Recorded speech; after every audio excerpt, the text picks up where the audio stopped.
you? I'm good. How are you? Good. Nice to talk to you. How you been? I'm good. I'm in the gym trying to be somebody. Trying to keep 50 off of me. I see you always working out and you wiping smells off of the gym benches you use.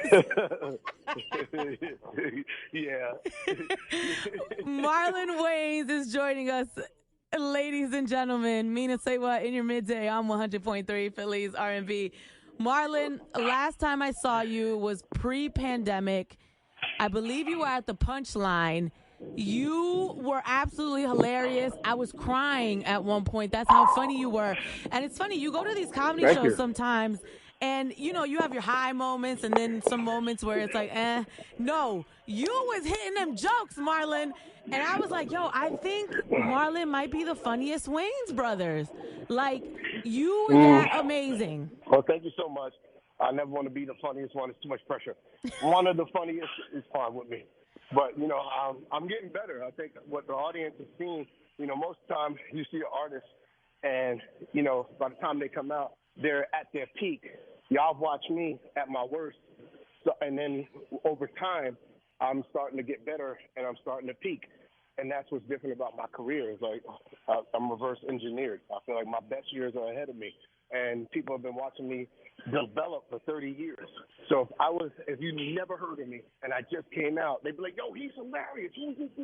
But I've been here. And so now sometimes you got to hit them with a little bit more harder jokes so they remind them, I'm that dude. Yo, it was literally hilarious. And we met with you afterwards. And, thank you for all that. I mean, we had a great night. And you were just real funny, man.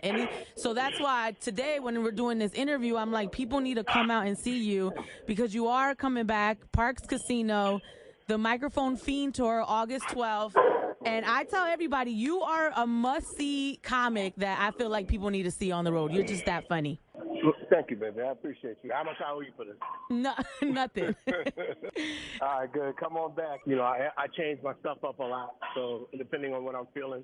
But come on out, man. It's gonna be a great show. I'll give you that much. And I don't take these shows lightly. I try to leave people with not just their face hurting, but with something that they could. A little nugget of knowledge or some kind of touchstone they could take with them, Yeah. Microphone Fiend, Eric B. and Rakim. Talk about why you decided to name the tour this. Because I'm addicted to microphones. I've been since I was a kid. I'm making people laugh. I'm an addict and a junkie for laughter.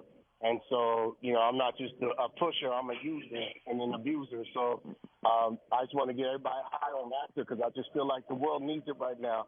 And, all the drugs are bad, but comedy is a drug that and a dopamine that lies within our system. So I'm like, come out, come laugh, and come get high off this laughing with me. Love it. We saw you at this year's BET Awards. You presented Busta Rhymes with the Lifetime Achievement Award. And you were talking about how back in the day, you wanted to get leaders of the new school on in Living Color, and Busta is a part of the group. Can you talk about that? Because, Swiss was there. It was such an iconic moment that we felt like Busta has needed for a long time. Well, I love Busta. I've always been a fan of his. I always liken myself to Busta. We're two great guys and great artists that just been around so long that people don't even, it's kind of like people don't even acknowledge your greatness. And I was just so happy for it. But yet you're getting better. Busta just ages well. He gets better with time. And to me, he's one of the GOATs. And I don't think the brother gets his credit. So when it was time to honor him, I felt like it was only right to honor him because, I feel like honoring him is honoring myself. I love him. I love the artist he is. I love the understated artist he is.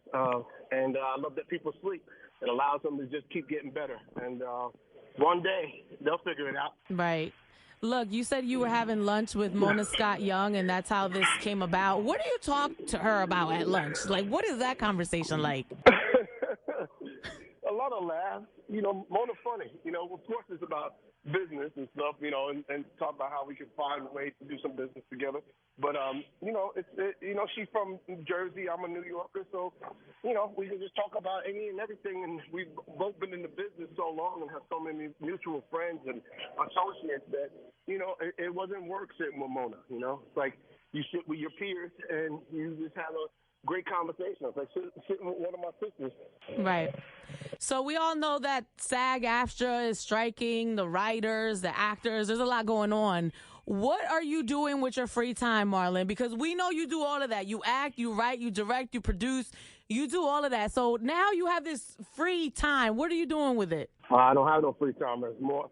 Actually, I have more time. When you're talking about a thinker and a creator and a person that works, I'm thinking about the business that I can do. I am united with my writers, and I'm united with all the actors, because I do feel like we need to get paid more. You got athletes out here making $50-60 million a season, and actors is barely making ends meet enough to buy themselves sandwiches during the day. Yeah. So, and some actors, and even the highest paid actors, I feel like we need more in these studios and these people are making all this money, and why not? We deserve, and the writers deserve, and the creators deserve to eat too. So I stand with them, but in the meantime, I'm on stage, continue to get better, continue to make people laugh, continue to work, and really looking at my brand of Marlon and the brand of Wayans, and going, how can we bring entertainment to people right now in this place? And that's what we're focused on. So right. I feel like the world can shut down, and it allows us to create a whole new avenue, because I feel like people are going to need laughter more than ever when this is over. Yeah. And you've been burning your meat too. You're, grilling with your family. You charring that meat up during your feast time, huh? I was like, girl, you said burning your meat. I was like, I haven't had sex. That came out wrong. How am I burning my meat? That came out. No, I don't burn it. That was pause. That's what they like. All right, question. I just recently saw the Scream movie on an airplane. Are any ideas percolating at this point? Have you seen the movie? I've seen the movies, but no, I'm not worried about that. If they want us to do another scary movie, they're gonna have to come to us in a correct manner, and we can make it happen. But I'm not gonna go say something that I created. We'll just create something new. I don't think that anybody else could bring you a scary movie except the Wayans. So if anybody else brings it to you and you don't hear that we announced and signed on to it, then it's fraudulent. So when the audience figures that out by number 4 or 5, yeah, they were terrible. If we do it, you'll know about it. They were bad. We'll be loud about it. But in the meantime, yeah, the jig is up. So y'all gonna have to come correct, or we ain't doing it. Right. Last question. You did The Curse of Bridge Hollow on Netflix, and it's a different role for you. You're playing a dad, an older guy. I think you were a scientist or something like that, and you have a child, and there's a curse in the house and things like that. But how was it playing that character where you're like an older dad? All my roles are new roles, right? Mm-hmm. If you look at it, I played a white woman, I played a junkie, I played a gangster, I played 7 people in one movie. Yeah. At some point, just realized that this man can act. So it doesn't matter what role you give him. I'm gonna show up and do something with it. That's right, Marlon. But right now, it'll be a long time before we talk about roles and things like that, because we're in this strike, and I stand united with my writers and stand united with my actors, and give us free. Yeah. Kelly Rowland plays your wife in the movie. How was it acting with her? Love Kelly. She's a sweetheart. One of the best people I ever met. Oh, I love that. Well, Marlon Wayans, thank you so much. I urge people to come out and see you at Parks Casino Microphone Fiend Tour on August 12th. Thank you. Come on through. Let's get these laughs. We all need them. We sure do. Marlon Wayans, thank you for your time. It's Mina SayWhat in your midday on 100.3 Philly's R&B.